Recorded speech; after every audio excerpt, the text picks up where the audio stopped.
ऐसा नबी जिनके मौत के बाद यहूदियों पर सबसे बड़ा अजाब आया, ऐसा नबी जो ईसाई कहते थे उन्हें सूली पर चढ़ाया दिया गया, वो ऐसा नबी उनकी जगह पर किसी और को सूली पे चढ़ाया गया, ऐसा नबी जो यहूदियों ने उनका बहुत बेहुरमती किया, ऐसा नबी जिन्हें अल्लाह ने अजीबो गरीबी मोज़िज़े दिए। आप उनकी हिस्ट्री सुनकर हैरान रह जाएंगे। बहुत लोगों को पता है और बहुत लोगों को पता नहीं है, तो चलिए हम जानते हैं उनका पूरा डिटेल से हिस्ट्री। जिसकी मौत के बाद यहूदियों पर सबसे बड़ा अजाब आया, ऐसा नबी जिसे अल्लाह ने कुरान में अपनी रूह कहा है, जिसके नाम पर दुनिया का सबसे बड़ा मजहब कायम हुआ। एक ऐसा नबी जिसे ऐसे मूजिज़ को चेंज कर दिया गया। चले जानते हैं। ऐसा नबी जिसे आसमानों पर उठा लिया गया और एक खास वक्त पर दोबारा इस दुनिया में वापस भेजा जाएगा।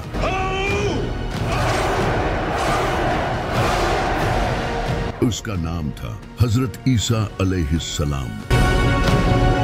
लेकिन आखिर किस तरह इस इंसान को जो लोगों को तौहीद सिखाने आया था, उसी को खुदा बना दिया गया, और किस तरह बाइबल की हालत बहुत ही खराब हो चुकी थी। इनके स्कॉलर्स करप्ट हो चुके थे, उन्होंने किताबें बदल दी थी और दुनियावी फायदे के लिए दीन बेच रहे थे। उन्होंने पूरे दीन को ही अपने मुताबिक बदल दिया था। ऊपर से उस वक्त फिलिस्तीन पर रोमन एम्पायर की हुकूमत थी, जो कि यहूदियों पर बहुत जुल्म करती थी।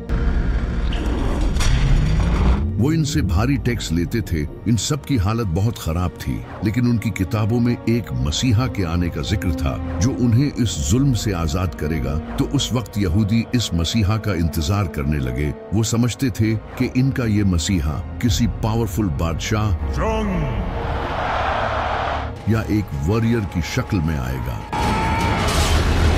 लेकिन इसका उल्टा हुआ। एक दिन एक पाक दामन नेक औरत के घर हजरत जिब्राइल एक खूबसूरत इंसान की शक्ल में आए। इस औरत का नाम था सैयदा मरियम अलैहिस्सलाम, जो कि हजरत ज़िक्रिया अलैहिस्सलाम की परवरिश में बड़ी हुई थी। हजरत जिब्राइल ने इन्हें कहा कि अल्लाह आपको बगैर शादी किए एक अजीम बेटा देगा। सैयदा मरियम काफी हैरान हुई और उसके बाद वो लोगों से दूर किसी जगह चली गई। ईसा अलैहिस्सलाम के पैदा होने से पहले अल्लाह ने हुक्म दिया, तुम लोगों से अलग थलग हो जाओ।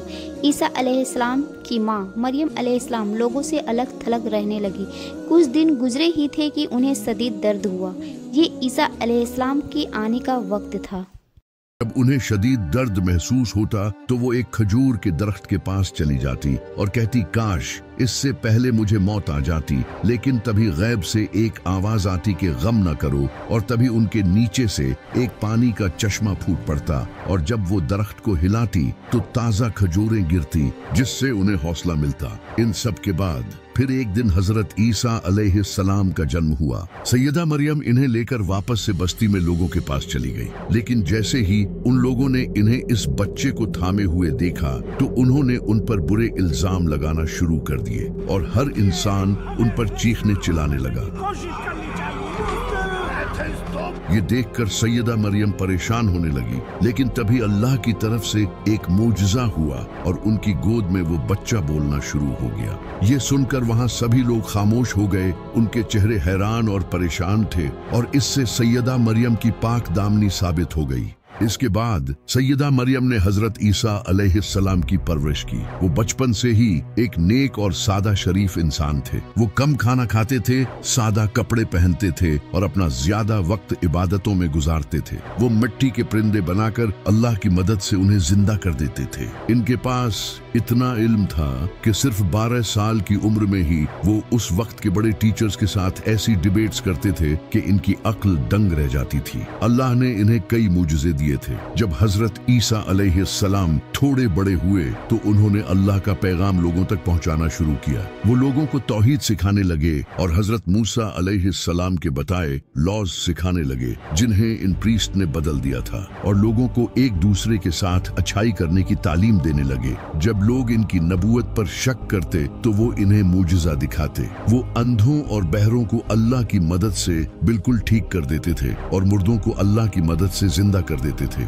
वो मिट्टी के परिंदे बनाते और उनमें फूंक मारते तो वो उड़ने लगते। यहाँ तक कि वो लोगों को ये तक बता देते थे कि उन्होंने क्या खाया है और अपने घरों में क्या क्या जमा कर रखा है। एक बार तो उनसे कुछ लोगों ने कहा कि अगर आप सच्चे हैं तो आसमान से हमारे लिए खाना मंगवा दे। तभी अल्लाह ने उनके लिए आसमान से एक शानदार दावत उतारी और कहा कि अगर अब भी तुम लोग हक से मुंह मोड़ोगे तो तुम्हें दर्दनाक अजाब दिया जाएगा। लेकिन जब उस वक्त के प्रीस्ट ने ये सब देखा तो वो जान गए कि इन सब से उनकी असलियत लोगों के सामने आ जाएगी। उन्होंने लोगों को बेवकूफ बनाकर जो दौलत जमा कर रखी थी अब वो सब खतरे में थी। हजरत ईसा अलैहिस्सलाम ने इनकी करप्शन और मुनाफिकत लोगों के सामने लाना शुरू कर दी। इन सब के अलावा उस वक्त के लोग गुनाहों और दुनिया की लज्जतों में पड़ चुके थे और हजरत ईसा अलैहिस्सलाम इन्हें ये सब छोड़ने का कहते। ईसा अलैहिस्सलाम की जगह किसी और को सूली पे चढ़ा दिया गया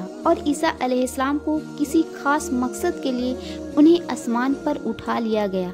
वो फिर दज्जाल का मुकाबला करने आएंगे। इंसान की मौत के बाद इनके साथियों के दरमियान डिस्कशन होने लग गई। इनके कुछ सहाबा ये मानते थे कि अल्लाह ने हजरत ईसा अलैहिस्सलाम को आसमानों पर उठा लिया है, जबकि कुछ का कहना था कि वो मर चुके हैं, जबकि कुछ का कहना था कि वो वापस आएंगे। इस तरह हजरत ईसा अलैहिस्सलाम के बारे में कहानियां फैलने लगी। एक फिरका हजरत ईसा अलैहिस्सलाम को अल्लाह का नबी मानता था, जबकि दूसरा फिरका इन्हें शहीद मानता था और तीसरे फिरके ने इन्हें अल्लाह का बेटा बना दिया। इस वक्त तक बाइबल एक बुक की फॉर्म में नहीं आई थी। लोगों को हजरत ईसा अलैहिस्सलाम की टीचिंग जुबानी याद थी और कुरान भी बिल्कुल ऐसे ही नाजिल हुआ था। आप सल्लल्लाहु अलैहि वसल्लम की वफात के कई साल बाद जाकर कुरान एक बुक की शक्ल में आया था। लेकिन कुरान और बाइबल में फर्क ये था कि कुरान की प्रोटेक्शन की जिम्मेदारी अल्लाह ने अपने हाथ में ली थी और बाइबल के साथ ऐसा नहीं था। इस वजह से लोगों ने बाइबल को चेंज कर दिया। जब 70 ईस्वी में एक इंसान जो कि हजरत ईसा अलैहिस्सलाम के फॉलोअर्स से इतनी नफरत करता था कि उन्हें टॉर्चर करता और जेलों में डाल दिया करता था, इस इंसान का नाम था सॉल ऑफ टार्सिस। इसने काफी टाइम तक हजरत ईसा अलैहिस्सलाम के फॉलोअर्स को टॉर्चर किया, क्योंकि हजरत ईसा अलैहिस्सलाम के ये फॉलोअर्स एक अल्लाह की इबादत करते थे और इन रोमन के झूठे खुदाओं की पूजा नहीं करते थे। इस वजह से हजरत ईसा अलैहिस्सलाम के इन फॉलोअर्स ने बहुत जुल्म सहा। लेकिन फिर एक दिन इसने क्लेम किया कि इसने ख्वाब में हजरत ईसा अलैहिस्सलाम को देखा है, जबकि इसने अपनी लाइफ में कभी हजरत ईसा अलैहिस्सलाम को देखा ही नहीं था। इसके बाद इसने अपना नाम चेंज करके पॉल द अपोस्टल रख लिया। इसने लोगों को ये बताना शुरू किया कि हजरत ईसा अलैहिस्सलाम कोई नबी नहीं बल्कि खुदा के बेटे थे।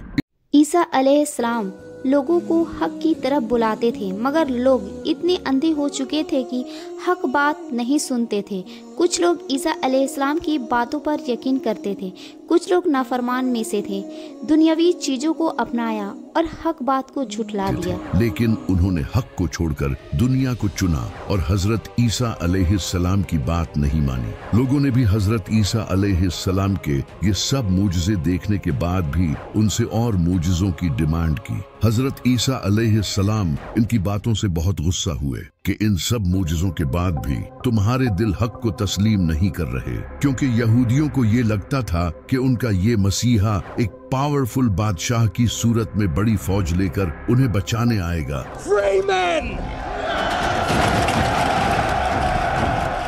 जबकि हजरत ईसा अलैहिस्सलाम उनकी तरह ही एक आम इंसान थे, बल्कि वो तो और भी ज्यादा सादा जिंदगी गुजारते थे। उस वक्त फिलिस्तीन भी रोमन एम्पायर के अंडर था। जब रोमन एम्पायर के बादशाह ने ये देखा कि एक इंसान लोगों को इन्फ्लुएंस कर रहा है और लोग इसे फॉलो कर रहे हैं, तो ये उनकी हुकूमत के लिए भी एक बड़ा खतरा था। इसी का फायदा उठाकर कई यहूदी प्रीस्ट रोमन एम्पायर के पास गए और उन्हें हजरत ईसा अलैहिस्सलाम के खिलाफ उकसाया और कहा ये इंसान बादशाह बनना चाहता है और इसीलिए ये सब कर रहा है। इसके बाद उन प्रीस्ट ने रोमन बादशाह के साथ मिलकर हजरत ईसा अलैहिस्सलाम को कत्ल करने का प्लान बनाया। इसी दौरान हजरत ईसा अलैहिस्सलाम अपने सहाबा के साथ खाना खा रहे थे। तभी उन्होंने उनसे कहा कि तुम में से कोई एक इंसान मुझे धोखा देगा, और फिर ऐसा ही हुआ। इन्हीं में से एक इंसान कुछ पैसों के बदले फौजियों को उनके बाग ले आया और इसी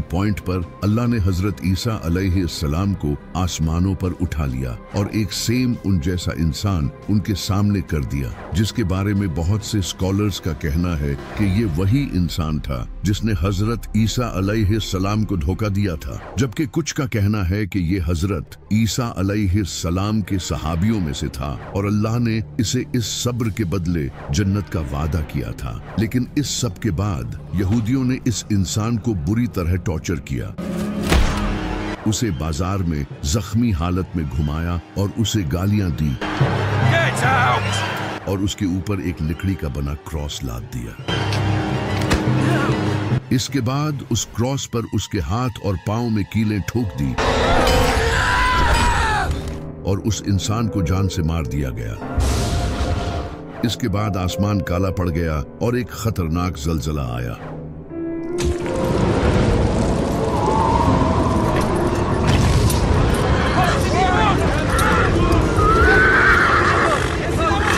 ये उन लोगों के लिए एक निशानी थी आने वाले अजाब की, लेकिन हजरत ईसा अलैहिस्सलाम को एक खास वक्त। आपने ईसा अलैहिस्सलाम का हिस्ट्री सुना, जिसमें आपको आधा सुनाया गया। आपको पूरा हिस्ट्री जानने के लिए पार्ट 2 सुनना होगा। बहुत जल्द पार्ट 2 अपलोड करने वाले हैं। किसको किसको पार्ट 2 सुनना है, कमेंट्स में अपना राय ज़रूर दें। पार्ट 2 बहुत दिलचस्प होने वाला है, तो अपना और अपनों का ख्याल रखें। जज़ाकल्लाह।